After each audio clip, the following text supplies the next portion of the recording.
in Soviet Union, and once I saw this play, and I was in shock. I never thought that somebody can write such a wonderful, amazing piece of art. And from this time, sorry, hello? Oh, There we go. Should be on now. sorry. And from this time, I just become a lover of anything Mr. Williams created. I read all his plays, and I saw most of them on stages back in Russia and here. And when Conejo Players decided to put the Glass Menagerie and asked me, I was more than happy. It was my dream. And sometimes our dreams can come through. Awesome. So let's pop over to some of the cast members and we'll come back to you. We all have mics. So let's go to Mama first. So what does the show mean to you, Dana? What does the show to you? And what speaks to you about Williams' work? I think he is amazing because he writes very real people, yet his language is also poetic. And to me, how you can kind of find that fine line between absolute realism of observation of how humans actually work and think, yet have this amazing language with it. I think that line is inconceivable to me. I could never create something like that. And because of that, and just, you know, it's one of those plays that has been in my orbit since I was in my teenage years. So to finally, to kind of look at it first and thinking, maybe I'll play Laura someday, and, you know, and then all of a sudden get to this point. So Williams based the play on his own life. Tennessee's Williams, his first name is actually Tom. And his mother was very much like what he wrote for Amanda, although she would never admit that. And he ended up writing her in some variants in pretty much every show he wrote. So to be able to just even touch on that language, that history, that background, it was exciting. That's what I wanted. Nice. Thanks. Let's go. I want to go to Timorah. That's me. And I want to just, this one's not on the card. I'm curious because I've never asked you this. How did you go about your physicality and like the development of Laura and like the limp and just the things that you put into the character? Right. Well, first of all, we talked about her a decent amount, kind of, like you and I, and then Elena, and the three of us, and collectively we came to the decision that she's most likely autistic.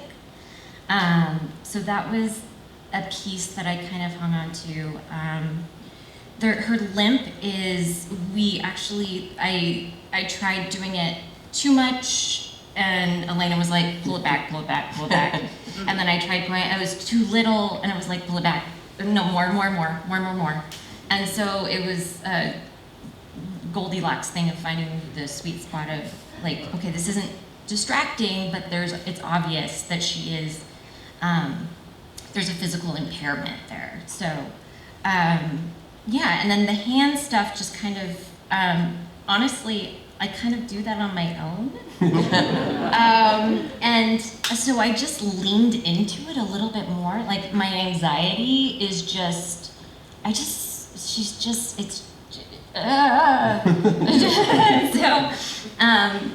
it's just a heightened version of that, so. And then one more. How about the tears? How easily is it for you to get to go like it? I look over at the end of the show and she's just like streaming down her face and I'm like, honey, we're just acting. No, but she's fantastic. And how do you do that? You don't have to say your secret if there's something you think about. No. It's just so sad. Like honestly, it's and just in the moment, it's I you know, there's been performances where afterwards I've been like, just like, I got misty-eyed, but that it wasn't like, it wasn't all the way there. But for the most part, she's.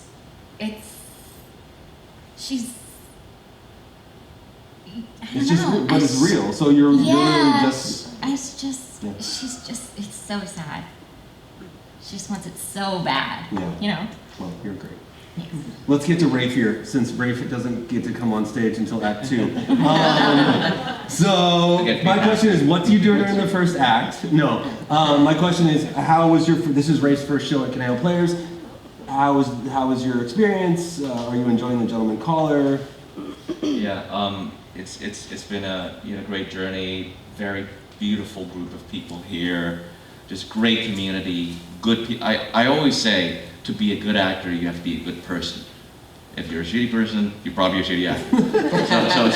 So it's a bunch of truly good people, and I'm so fortunate to be part of this community. And thank you for your generosity and care and love and all that. Yeah, I cannot thank you enough. He's still active. Really? And the Gentleman Caller, I have really, it's changed a bit, since the start. I mean, it is, I'm learning more and more about him. I don't fully know myself even. I don't fully know my dad or my mom. We're constantly learning every single day about who we're playing and who we observe. One line that I like and my wife also likes about the Jim is, it's one thing to be disappointed and one thing to be discouraged. I may be disappointed, but I'm not discouraged. Especially, not just now, fall down, get up again, fall down, get up again. That's what I love about his tenacity and always putting a positive spin to things, That's what I enjoy about him. Awesome, thanks. I want to open it up to anybody in the audience who may have a question that you really want an answer to. Yeah, go. You have a great voice. I would have loved to have heard you sing a little more. What do you want him to sing? Don't ask, he won't stop. Anyone particular question about the experience? Yeah, right here. All right, me? All right, everyone. My name's Andy. I run sound here. Oh, the sound guy. We get to you. So, hey, I noticed that since there's 4 of you there's only 4 of you, you're all bound to have so many lines. I think that it's great that you guys have the memorization skills to memorize all those lines. 98%. Thank you. My question is, because we have a week in between shows. How many hours throughout the week do you review the script? Dana? I don't touch it till Friday, and then I run every single thing on Friday. Timorah? I don't really touch it at all. But then, so on She's on not the Fridays, talker. I'm not. I have the fewest lines in the show, and it's amazing. It's wonderful.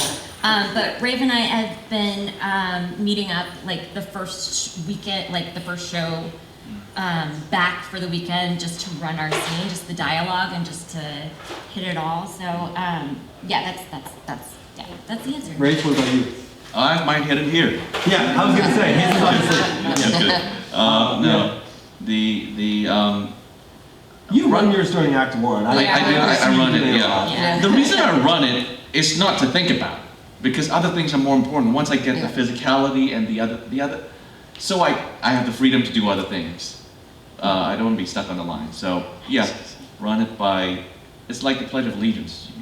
You can say it doing anything you want to. So you have the freedom to do anything you want to, and not think about it. Yeah, and that's how I am too. I haven't looked at it. That's probably why I get 97% of the lines.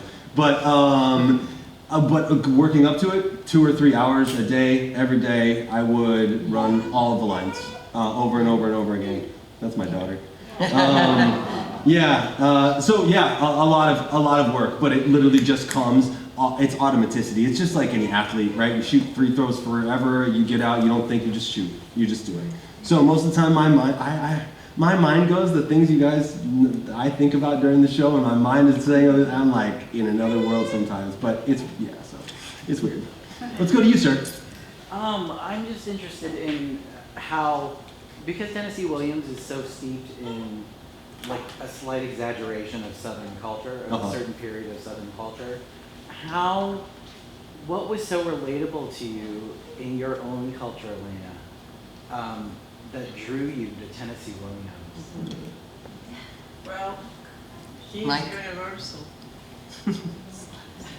He's universal. Oh, The feelings, the love and hatred, the kindness and cruelty, it's universal. You know, I put my heart and soul in this production together with these four wonderful people, and what you saw, what you feel, that's what we did.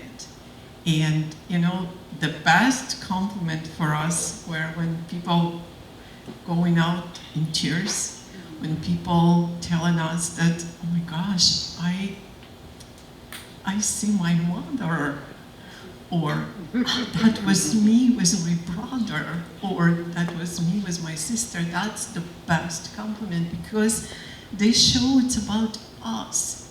It's about our lives, our memories, our feelings. Yeah, there's a reason why I haven't asked my mom to come, because, well, I've been method acting this role for my entire life. He's not lying. I'm not lying. I'm not going to touch that one. Yeah. But Elena, I remember you telling me something really interesting, and that was in the Soviet Union. It was really restricted. The plays that were available to you, too. That there was, you know, Tennessee was allowed and Shakespeare was allowed, but some of the more recent, more modern plays were not allowed. And No, not really. yeah. So I think that's really interesting. Great question. Thank you. Well, I think it's a beautiful intersection between cultures. I think what you did was beautiful. Okay, Alan, Not a question. yeah? No? A comment? Elena, I just want to congratulate you on this cast. Chemistry's there. You guys must really work well together because you work well together on stage. And really appreciate you. And it's a wonderful play, very touching, very moving. And I almost cried too. Really good work. Thank you. Held my hand. Thank you. That counts. Amazing. Anybody else? Yes, sir. Can we get a repeat translation on the Glass Menagerie, the meaning of that, or the definition? Sure. Does anybody want to take over what the meaning of the Glass Menagerie is, or the symbolism? Go for it. Yeah. So they live in this. They live in a box, right? They live in this place that if somebody says the wrong thing, if somebody does the wrong thing, it all shatters. It all will fall apart. And everybody is very fragile in their own way, but they're also, you know, they've got their strength and they've got their like stiff upper lip, and she has her, Amanda has her manners and her memories and things that, you know, that hold her together, and Tom has his stubbornness and his sort of like eagerness to see the world, and I think it's all a facade too. I think they're all very scared, and they're all very hurt, and they're all very vulnerable, and so that's why they're all like her collection of glass. They're just waiting for something to bump into it and knock it over, and if it does, it's gonna break them. So. Yeah, and I think when we're doing the play right, I get that ebb and flow of especially when with her, like we're laughing and then we're mad, like it's the next line, and it seems bipolar almost, but it's not. It's literally, it's just because that's the struggle between the two of them. You look at me the wrong way, and it's, you know, everything's over, you know. So we have a little bit of that. Thank you. Yeah, you're welcome. There was somebody. Yeah, yes. What really drew everyone into theater? Oh man. I'll go very fast. Very fast. I was a problem child. My mother paid me when I was 13 to audition for the school play.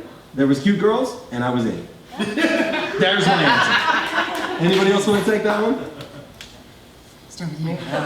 Actually, my parents both did it, so I grew up kind of backstage and watching, and for a long time I was like, I don't want to do that. My parents do that, and then I couldn't get photography in high school, and so I might as well take a drama class, and then never left. And so, but what for me, and this is interesting because I'm now an empty nester, and I'm looking at people my age that are kind of struggling with what to do with this part of their life. And drama,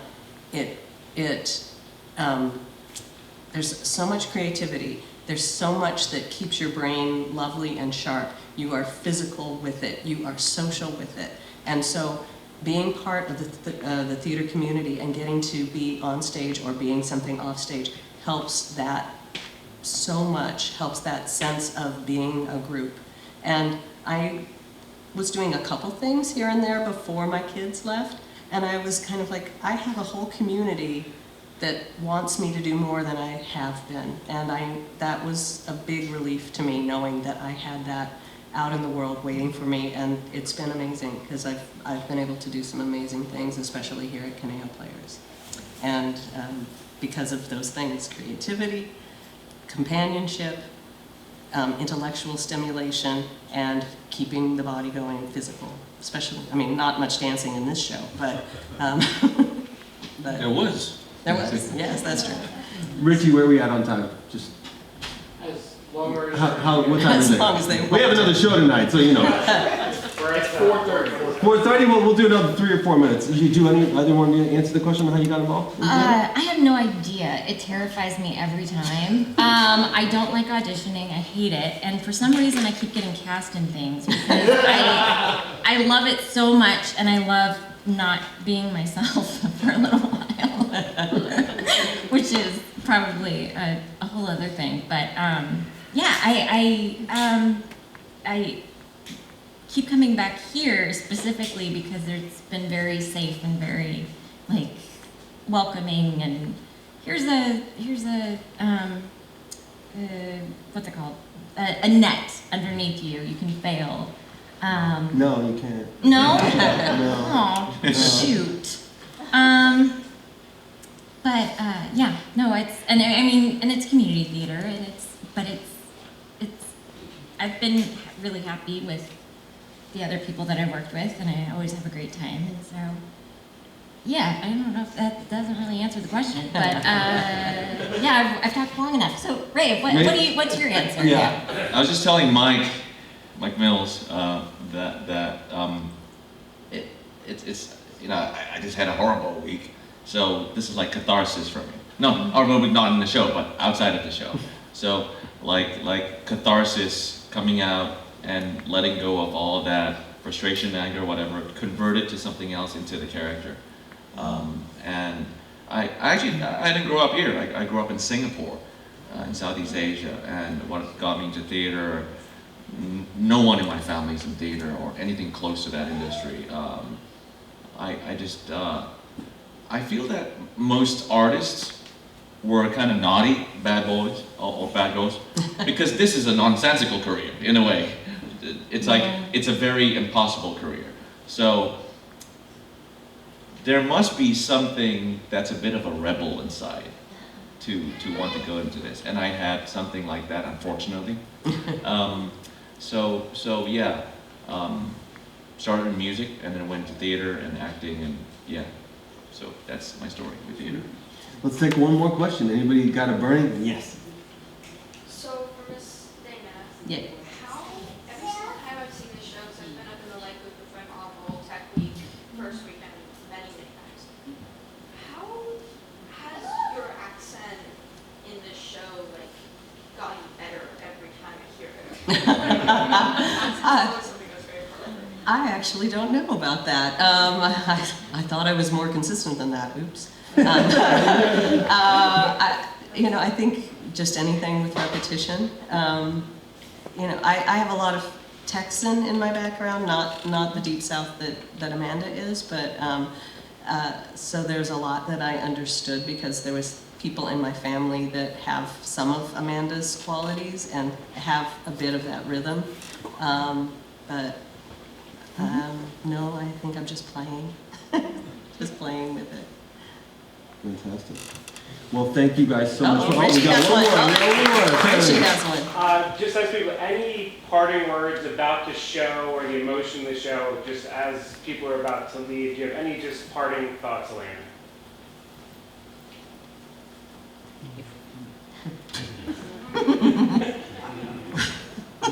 People have their own emotions, of course, but I just want to tell you that we here for you to make you happy, even through catharsis. Because when people start to have feelings, they start to think. And when they start to think, sometimes they change it. Changing for good, I believe. I believe that all Tennessee Williams creations, through catharsis, making people feel better about themselves, and maybe they are making them a little bit better than they were. Thank you.